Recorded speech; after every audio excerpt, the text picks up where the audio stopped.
Oke, baik kawan-kawan semuanya. Bismillahirrahmanirrahim. Assalamualaikum warahmatullahi wabarakatuh. Waalaikumsalam warahmatullahi wabarakatuh. Alhamdulillahirabbil alamin. Allahumma shalli ala sayyidina Muhammadin wa ala alihi wa sahbihi ajma'in. Rabbi shrah li sadri wa yassir li amri wahlul 'uqdatam min lisani yafqahu qawli. Teman-teman sekalian, kembali kita berbanyak syukur kita kepada Allah Subhanahu wa taala. Allah berikan hidayah kepada kita, pertahankanlah hidayah itu, wala tamutunna illa wa antum muslimun. Jangan kalian mati kecuali mati dalam keadaan Islam. Itu pesan dari Allah Subhanahu wa taala kepada kita. Bahkan ini juga selalu disampaikan dalam khutbah kita. Sebab kalau kita mati di luar Islam, nanti wa may yaqali wa Islam dinan fala yuqbal minhu wa huwa fil akhirati minal khasirin. Barang siapa yang mencari agama selain daripada Islam, pada yuqbal minhu, maka tidak akan diterima segala amal ibadahnya, tidak akan diterima. Semuanya kebaikan-kebaikan tidak diterima, terhalang semuanya. Dan dia nanti di akhirat merugi, benar merugi. Akhirnya apa kalau Islam ini saya menolong orang, selain membantu orang, saya bersyukur kalau begini, saya macamnya, saya ibadah, pergi sana, kemana, saya itu apa ya? Tapi begini kan, capek-capekin aja gitu. Dan insya Allah itu semuanya akan terbayar ya dengan ketika kita mengucapkan dua kalimat syahadat. Ya, dengan artian berarti kita sudah mengakui bahwa Allah, hanya Allah lah Rabb kita, Tuhan kita, dan mengakui bahwa Muhammad adalah Nabi kita, Nabi yang terakhir ya, itu. Nah, dengan itu insya Allah baru kita tidak akan merugi. Seluruh amal kita akan diterima. Ada seluruh amal-amal itu menjadi nilai ibadah mendapatkan pahala jika kita bisa memposisikannya dengan baik, memposisikan hati kita dengan baik seperti itu. Maka di sini kita penting untuk mengetahui cara-cara mengatur hati tadi itu ya. Ya dengan jalan kita luruskan dulu agar kita perbaiki akidah kita. Oke, hari ini kita bahas tentang akidah. Bahkan ada satu ungkapan disebut bahwa man arafa nafsahu faqad arafa rabbah.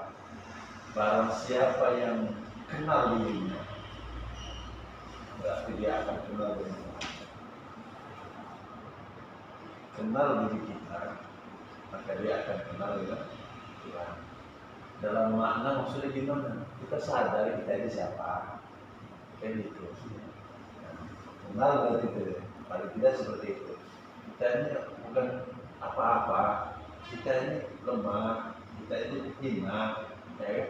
Kita ini dulu nggak ada, kita ini dicipta dari air, setetes air yang hina, dari air mani, ya, kayak gitulah. Kemudian berangsur-angsur disempurnakan oleh Allah Subhanahu wa taala. Itu ini semuanya, ini kulit, kuku, mata dan segala macamnya itu semuanya dari tanah semuanya itu. Dan semua akan kembali ke tanah. Ya, jadi semua akan kembali kepada tanah. Dari tanah akan kembali kepada tanah. Nah, itu kan berarti sudah mengenal diri, sudah sadar dia seperti itu kan. Maka dia akan pasti akan mengenal Tuhan. Di dalam surat Yasin, karena yang sering kita hafal atau kita tahu, ada di ayat yang ke-51 ayat Allah Subhanahu wa taala berfirman, awalam ya'al insanu anna khalaqnahu min nutfatin fa idza huwa khasimun mubin.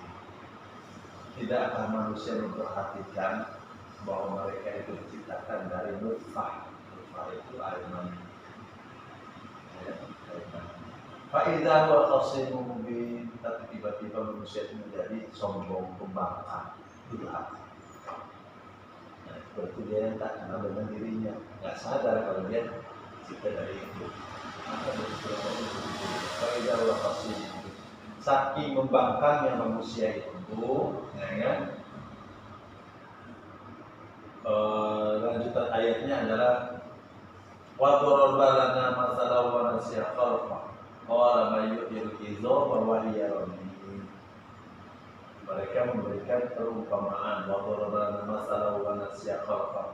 Mereka memberikan perumpamaan dan melupakan penciptaannya, melupakan proses penciptaan dia, nggak sadar dia. Ya, wa darabana masalan wa nasiya khalqah. Sampai kemudian dia bentuk pembangkangannya, dia bertanya, qala ma yuhyil izama wa hiya ramim. Siapa rupanya yang sanggup mengumpulkan dan menyatukan kembali tulang belulang yang sudah hancur lebur? Nah, ya, ini kan pertanyaannya sebenarnya membangkang kan? Siapa sih yang bisa mengembalikan lagi atau menyatukan kembali tulang belulang yang sudah hancur lebur tersebut? Dia lupa. Qul yuhyiha allazi ansha'aha awwala marrah.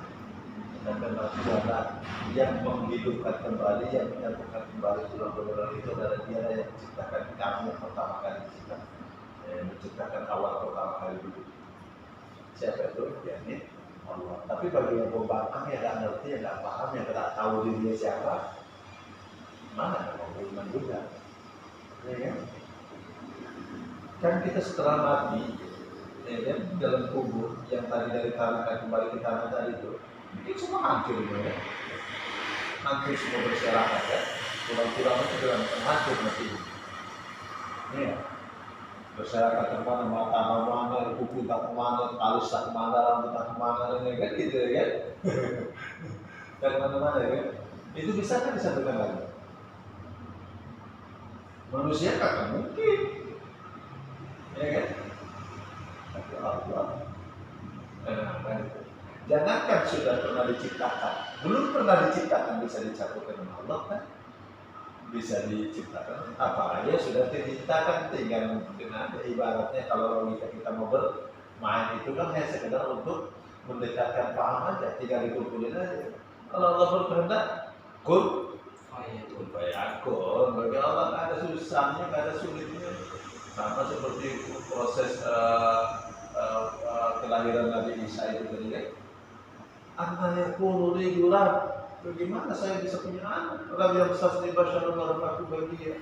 Belum ada satu manusia pun yang pernah menyentuh aku, tidak satu orang lagi punya menyentuh aku. Jawabnya, kadzalika qala rabbuki wa'ala hayyin, yang itu mudah bagi Allah. Wa linaj'alahu ayatan linnas, dan itu dijadikan untuk bukti kebesaran Allah bagi manusia. Wa kana amrun maqdiya, dan itu sudah menjadi keputusan. Sudah menjadi keputusan yang dia harus punya anak. Lewat proses seperti itu, dan sengaja dibuat Allah seperti itu sebagai bukti kebesaran Allah. Artinya Allah Maha Sempurna. Kalau Allah menciptakan Adam tanpa ayah tanpa ibu, masih ada orang mau bertanya, berarti Allah nggak sempurna kalau nggak dia menciptakan kalau dia nggak menciptakan tanpa ibu. Kalau tunjukkan juga kesempurnaannya Allah ciptakan manusia tanpa ibu, tapi dari ayah. Siapa? Maksudnya seorang laki-laki. Siapa itu? Hawa. Ya. Masih ada juga yang bertanya, kalau Allah ciptakan lagi tanpa ayah, berarti Allah nggak sempurna. Kalau ciptakan bisa tanpa ayah, ya kan? Dan itu sudah keputusan. Inilah akidah yang perlu kita kuatkan, keyakinan kita kepada Allah. Maka sesungguhnya di sini disebutkan apa itu akidah. Pertama kali yang harus dipahami ketika seorang masuk ke dalam agama Islam adalah masalah akidah. Apa akidah itu? Akidah berasal dari kata bahasa Arab yang artinya secara bahasa adalah ikatan ataupun keyakinan. Adapun secara istilah, akidah merupakan sebuah keimanan kuat terhadap suatu zat tanpa ada keraguan sedikitpun. Seorang yang memeluk agama Islam akan melihat dengan keyakinan yang diyakini secara Islam. Jadi ikatan. Kita harus punya ikatan yang kokoh, yang kuat. Ya dulu pernah disampaikan selalu disampaikan ya. Tidak ada paksaan masuk agama Islam. Tidak boleh terpaksa masuk agama Islam. Kenapa? Karena sudah nyata antara jalan yang lurus dengan yang belok, yang benar dengan yang salah, yang baik dengan yang buruk. Betul kan?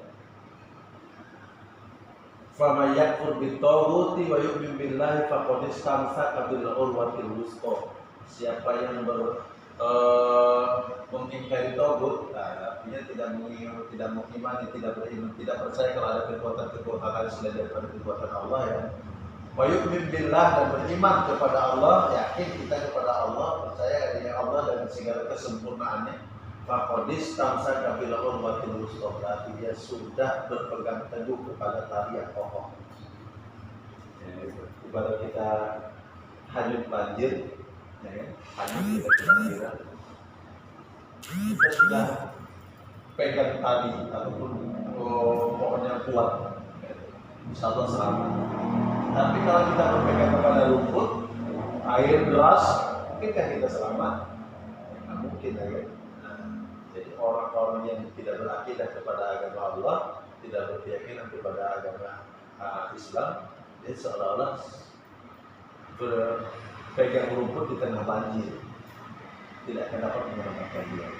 Atau ada dia bahasa yang lain dalam Al-Quran disebutkan sama seperti laba-laba. Laba-laba kan? Laba-laba itu, rumah laba-laba itu adalah selemah-lemah rumah. Untuk melindungi dirinya aja tidak dapat. Itu orang yang berakidah atau orang yang meyakini ada Tuhan lain selain daripada Allah. Ya, maka kita harus selamatkan kita itu. Oke, demikian. Mudah-mudahan ada manfaatnya. Assalamualaikum warahmatullahi wabarakatuh.